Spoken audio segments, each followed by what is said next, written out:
সুপ্রিয় দর্শক, আসসালামু আলাইকুম। আমার ইউটিউব চ্যানেলে আপনাদের সবাইকে স্বাগতম। আমি আজকে নতুন একটি ভিডিও নিয়ে হাজির হয়েছি। দেখতে পাচ্ছেন সরিষার থেকে অটো মেশিনের মাধ্যমে, উন্নত মানের ডিজিটাল মেশিনের মাধ্যমে সরিষার তেল ভাঙানো হচ্ছে। এটি হচ্ছে অয়েল শেপার মেশিন। এটি মিনি মেশিন, বাসা বাড়িতে ব্যবহারযোগ্য। 220 ভোল্টেজের বিদ্যুৎ দিয়েই কিন্তু এটি চালানো সম্ভব। এটি আমার বাড়িতে বসানো। এই মেশিনের মাধ্যমে যে তেল বেরোচ্ছে দেখতে পাচ্ছেন, এর খাঁটি সরিষা দিয়েছি। আর ঠিক এই যে এখানটা থেকে এই যে এখানটা দিয়ে যে তেল বেরোচ্ছে, আর এখানে খোল বেরোচ্ছে।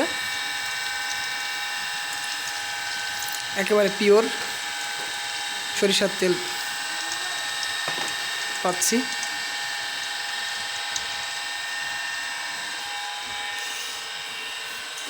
ভিডিওটি ভালো লাগলে অবশ্যই লাইক, কমেন্ট, শেয়ার করবেন। সবাইকে ধন্যবাদ।